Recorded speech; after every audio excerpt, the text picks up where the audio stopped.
기류에 따라 움직이는 이동형과 달리 고정형이라는 것은 특정 해상 영역을 일관되게 관리하는 것을 의미하고 그만큼 영향력 행사가 강화되었다고 볼 수 있는 거죠.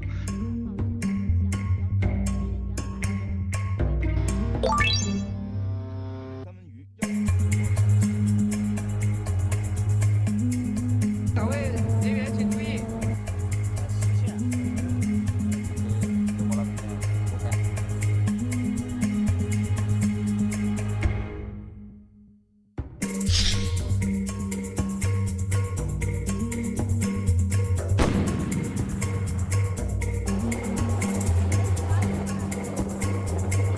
비례 조치 포함해서 실효적으로 가능한 부분들 저희가 같이 고민하고 있고 정부에서 공동 대응하겠다는 말씀드리겠습니다.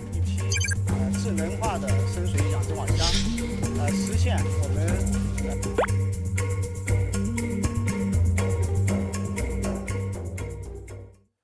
们。 중국이 서해 한복판에 수상한 구조물을 설치하고 어업시설이라고 주장하고 있습니다.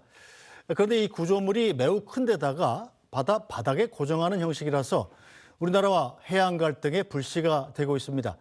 이 남중국해에서 그랬듯이 구조물을 단초 삼아서 해당 해역을 중국의 바다라고 주장할 가능성이 있기 때문입니다. 자, 그렇다면 우리는 이걸 어떻게 막아야 할까요? 관련 내용 국가안보전략연구원 박병광 수석연구위원과 자세히 짚어보겠습니다.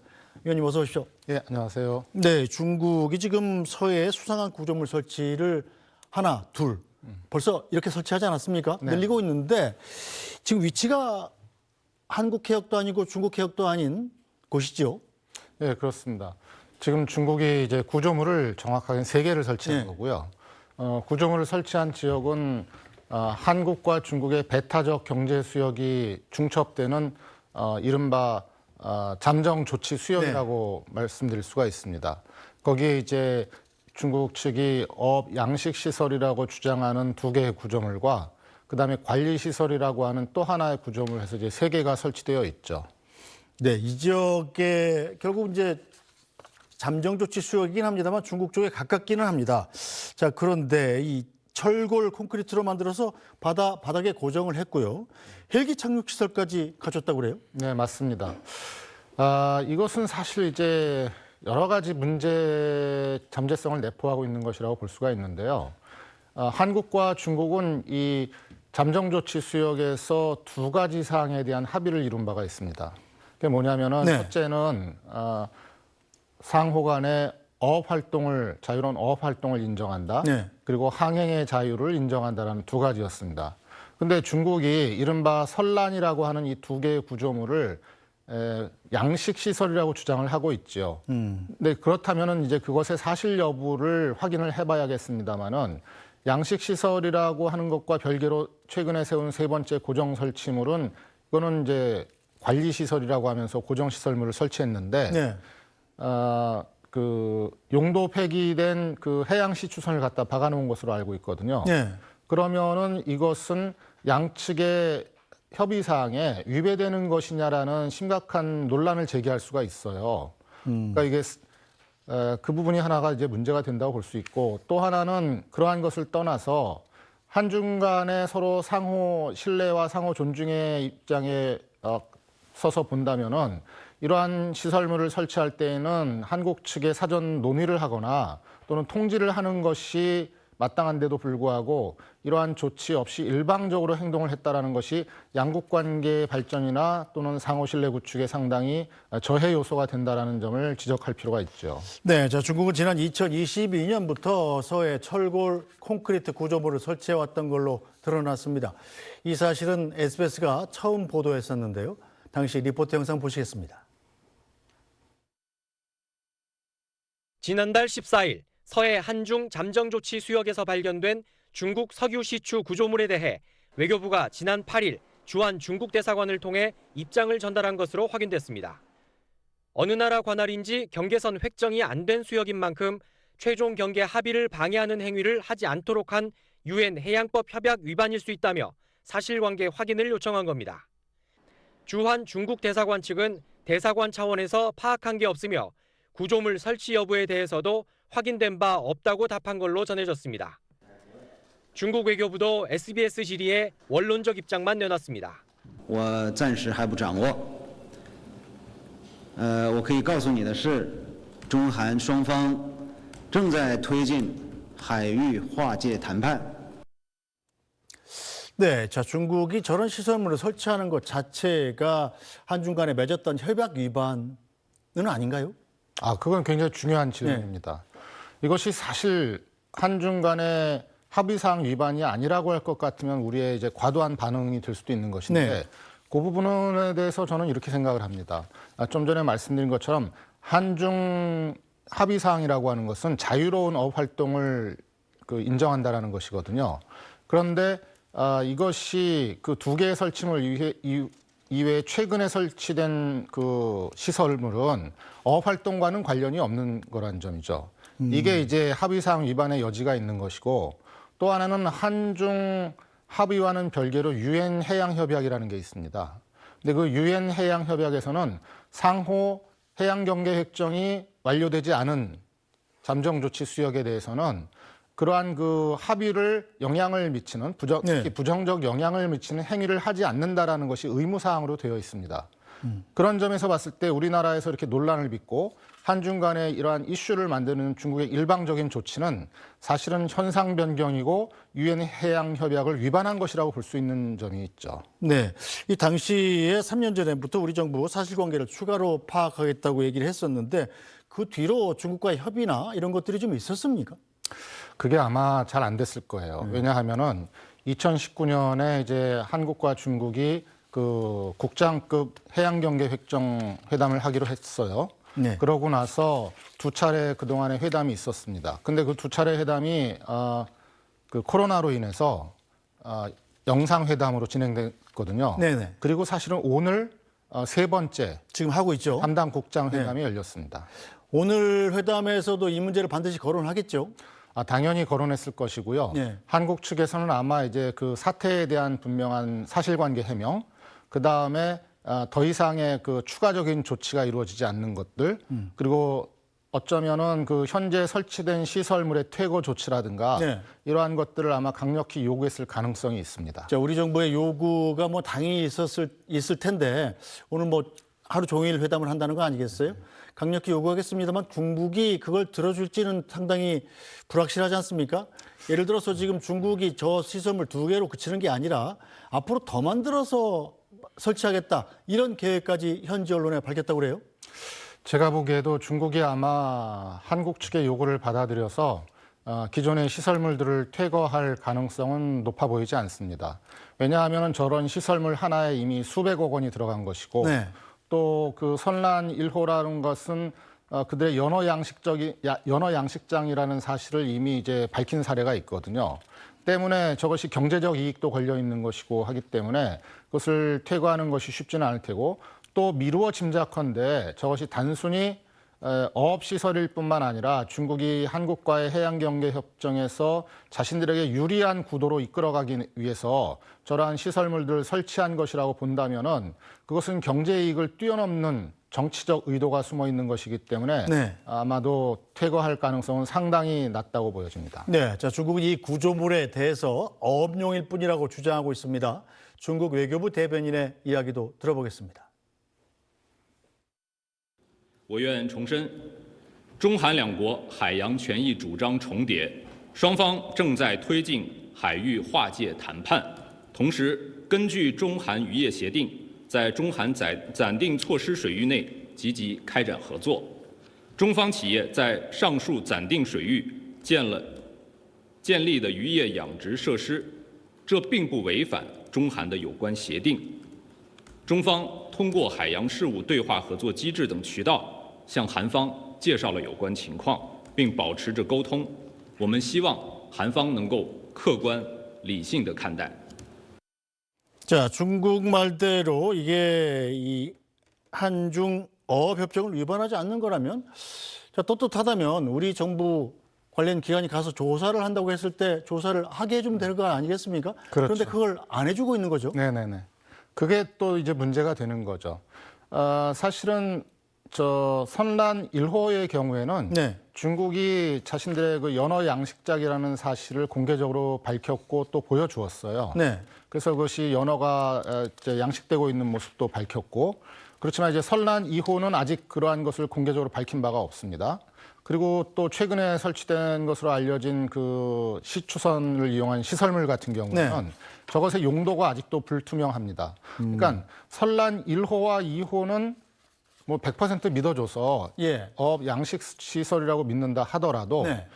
대규모 지금 세 번째로 설치된 구조물은 가로 길이가 약 100m 이르고 예. 그 안에 헬기장도 있고 또 100명 이상이 거주할 수 있거든요. 네. 그러한 거대 규모의 시설물을 설치했다라는 것은 그러면 그것은 양식 시설도 아니기 때문에 한중 합의를 위반한 것이 되는 것이고, 또 그다음에 그러한 거대한 시설물 속에 만약에 네. 중국이 이 서해상에서의 우리의 군사적 활동을 탐지하기 위한 의도가 있다면은 거기에 뭐 이런 탐측 시설이라든가 비밀 관측 시설 같은 걸 함께 설치했을 가능성도 있고, 네. 또 나아가서 본다면은 현재 한중 경계 협정이 진행되고 있고 완전히 종료되지 않은 상황에서 저러한 일방적 현상 변경 조치를 취하는 것은 굉장히 바람직하지 않은 무리한 조치들이죠. 네. 자, 그렇다면 중국이 서해에 수상한 구조물을 설치하고 우리 측 조사까지 막아선 데 대해서 정부의 입장은 무엇인지 들어보겠습니다. 그 해당 구조물은 그 해양수산부에서는 단순 해상 구조물로 지금 알고 있고요. 구체적인 재원은 아직까지 확인된 바가 없습니다. 충돌에 대한 부분을 염려하고 있기 때문에 외교 당국을 통해서 적절하게 저희가 좀 강하게 저희가 항의를 하고 있다는 말씀을 드립니다. 사안에 대한 중요성과 해양 영토를 지킨다는 입장에서 매우 엄중하게 보고 있습니다. 비례 조치 포함해서 실효적으로 가능한 부분들 저희가 같이 고민하고 있고 정부에서 공동 대응하겠다는 말씀 드리겠습니다. 네, 우리 정부가 강력히 항의한다고는 했습니다만 중국이 과연 우리 정부의 항의를 받고 멈출지는 상당히 좀 의심스러운데, 자, 중국의 의도가 바로 이런 이상한 시설물들을 바다에다 심어놓고 그걸 통해서 여기가 우리 영해다 이렇게 주장하려는 것이다, 이런 계획들이 다 보이기 때문에 그런 거 아닙니까? 그거는 가능성이 있는 사안이죠. 왜냐하면은 국제법적으로 저런 행위를 하고 해양 영토라고 주장한다고 해서 받아들여질 가능성은 사실 굉장히 낮습니다. 네. 그럼에도 불구하고 중국으로서는 최대한 자신들의 해양력 강화라든가 해양 경계 확장이라는 의도를 가지고 저런 시설물을 설치한다고 볼 수 있는 우리로서는 합리적인 추론이 가능한 것이, 왜냐하면은 남중국해에서 이미 저러한 행동을 한 사례가 있거든요. 네. 그리고 남중국해에서 그러한 행동으로 있어도 국제적 물의를 일으켰고, 그래서 이제 필리핀의 제소로 국제사법재판소에 갔습니다마는 국제사법재판소에서는 그 남중국해에 설치한 인공 구조물을 영토 획정의 근거나 또는 해양 영토 그 주장의 근거로 볼 수 없다라는 네. 그러한 판결을 내린 바가 있습니다. 제가 베이징에서 특파원할 때 국제사법중재재판소가 이 필리핀의 손을 들어줬어요. 실제로 필리핀이 억울했던 건 뭐냐면 그 섬이 필리핀에 훨씬 가깝습니다. 거의 필리핀 해안에 있는데 그걸 중국이 와서 자기네 거라고 우기면서 이제 국제사법재판소까지 간 건데, 그 국제사법재판소가 필리핀의 손을 들어줬는데도 불구하고 중국이 그 인공섬을 철거했다든가 하는 보도는 그 뒤로 보지 못했습니다. 그것도 굉장히 중요한 지적이신 게, 한번 설치한 구조물을 중국이 철거하기는 아까 제가 어려울 것이라고 말씀드리지 않았습니까? 그것처럼 이제 필리핀의 사례에서도 그런 것이고, 또 이 남중국해에 설치된 중국의 인공구조물들은 군사적 목적이 분명한 것들이 많습니다. 예를 들어서 그쪽에 있는 그 산호초 섬을 이용해 가지고 공군 비행장을 건설한다든가, 네. 그리고 거기에 이미 이제 여러 가지 군사 무기를 배치한 사례가 있거든요. 때문에 이러한 것을 놓고 보았을 때 서해상에서도 중국이 그러한 행동에 유사한 접근 방식을 취할 것이라는 우리로서는 이제 굉장히 우려스러운 합리적 추론이 가능한 것이죠. 남중국해의 이른바 해양 알박기 전략 같은 것들은 미국하고도 심각한 갈등을 일으켰었는데, 자, 언뜻 생각하기에 중국은 땅도 넓은데 왜 바다에까지 이렇게 욕심을 부리나 하는 점입니다. 이건 왜 이런다고 생각하십니까? 글쎄, 그건 쉽게 말하면은 제 생각에는 가진 게 많은 놈이 더 욕심을 부리지 않나요? 그리고 뭐 좀 더 논리적으로 설명하자면은 2013년에 시진핑 주석이 등장하면서 네. 시진핑이 강조했던 것이 뭐냐면 이른바 해양 강국화라는 것이었습니다. 중국은 원래 그 대륙 국가이기 때문에 해양 세력과는 달리 그 해양에 대한 특별한 개념이나 뭐 이렇게 중시하는 게 비교적 상대적으로 약한 나라였습니다. 네. 근데 이제 시진핑이 2013년에 중국의 국가이익이 해양을 통해서 세계적으로 뻗쳐 있기 때문에 우리도 해양 강국화를 추구해야 된다라는 그러한 이제 주장을 한 이후부터 중국이 남중국해, 동중국해, 뭐 서해 등 가리지 않고 이러한 그 해양에서의 시티파워, 그러니까 해양력을 확장하는 데 굉장히 매진하고 있는 것이죠. 자, 중국의 이런 행태에 대해서 미국의 한 연구소는 일명 회색지대 전술이란 지적을 했습니다. 국내 전문가들도 이 부분을 우려하고 있습니다. 회색지대 도발이라는 것은 도발인지 아닌지 확인이 어려운 것을 의미하거든요. 이번에 그 해상 고정물, 뭐라고 할까? 이번에 중국의 해상 구조물 설치 역시 이것이 국제법적으로 불법적인 것인지 아닌 것인지 확인하기는 어렵지만 그럼에도 불구하고 중국의 영향력 확대를 위해 이용된다는 점에서 회색지대적인 성격을 가지고 있다고 봐요. 네, 자, 회색지대 전략 이게 뭡니까? 회색지대 전략이라는 것은 이제 영어 용어인데 네. 이른바 그레이존이라고 하는 것이죠. 그러니까 전통적인 전쟁은 무기를 이용해서 직접적으로 죽고 살리는 어떤 그런 싸움을 했잖아요. 네. 근데 이것이 이제 무기와 전략 전술의 발전 속에서 이것이 정말로 침략인지 아닌지 그리고 이게 정규군의 형태로 벌어지는 것인지 아닌지 등등 상대방을 상당히 일단 혼란스럽게 빠뜨리고 국제사회의 개입을 저지하기 위해서 펼쳐지는 이른바 회색지대 전략이라고 하는 것이죠. 예를 들면은 이거 주체의 모호성, 네. 그리고 방법의 불명확성 이러한 것들이 일반적으로 회색지대 전략의 특징인데 이 해양 분쟁 같은 경우에는 중국은 대표적으로 이제 해양 경찰이나 해군이 아닌 네. 이른바 해양 민병대라고 하는 것을 동원하는 회색지대 전략을 또 대표적으로 활용하고 있습니다. 자, 그렇다면 지금 당장 국제법상으로 문제를 제기할 수 있는 상황도 아니라면 자, 우리는 그럼 어떻게 대응을 해야 되나요? 그게 쉽지는 않지만은 대응 방법이 없는 건 아닙니다. 네. 제가 생각할 때는 첫째는 이제 오늘 한중 그 국장급 회담이 열린 것처럼 네. 외교적인 통로와 대화를 통해서 협상을 통해서 해결을 시도하는 것이 가장 이제 합리적이겠죠. 강력하게 항의하고 또 기존의 설치물들을 이제 퇴거하거나 아니면은 이 잠정 조치 수역 바깥으로 이동하도록 네. 이러한 것을 요구하는 것이 필요하다고 보고요. 1차적으로 그것이 되지 않을 경우에는 우리도 이제 거기에 맞춰서 네. 비례적인 구조물 설치라든가 네. 이런 비례적인 대응을 고려할 필요가 있을 것 같습니다. 또 그것도 되지 않는다고 할 것 같으면은 중국은 사실 일방적인 현상 변경 조치들을 많이 해왔기 때문에 여러 곳에서 네. 국제사회와 연대해서 중국의 이러한 그 불법적 또는 그 비합리적 조치에 대해서 국제사회와 연대해서 비판하고 항의하는 그러한 그 조치들을 우리가 고려할 필요가 있지 않나 그런 생각을 해봅니다. 네, 실제로 우리가 잠정 조치 수역에 저렇게 비슷한 양식 시설이라고 이제 주장을 하면서 구조물을 우리가 설치한다면 중국은 어떻게 나올까요? 그것은 이제 중국도 곤혹스러울기는 마찬가지일 것입니다. 근데 다만 우리가 불리한 점이 하나 있어요. 네. 왜냐하면 중국은 사회주의 국가이기 때문에 공산당이 결정하면은 무조건적으로 저런 것을 이제 사회적 논의 없이 설치할 수가 있는 것이죠. 근데 우리는 자유민주주의 국가지 않습니까? 네. 저것을 설치할 때 드는 수많은 예산이라든가 또는 설치의 목적과 용도라든가 이런 여러 가지 경제적 이익이라든가를 종합적으로 고려해야 되기 때문에 중국과는 사실 처한 환경이 달라서 상대적인 약점이 작용할 수 있다는 게 좀 아쉬운 부분입니다. 알겠습니다. 자, 오늘 말씀은 여기까지 듣겠습니다. 박병광 국가안보전략연구원 수석연구원이었습니다. 말씀 잘 들었습니다. 네, 감사합니다.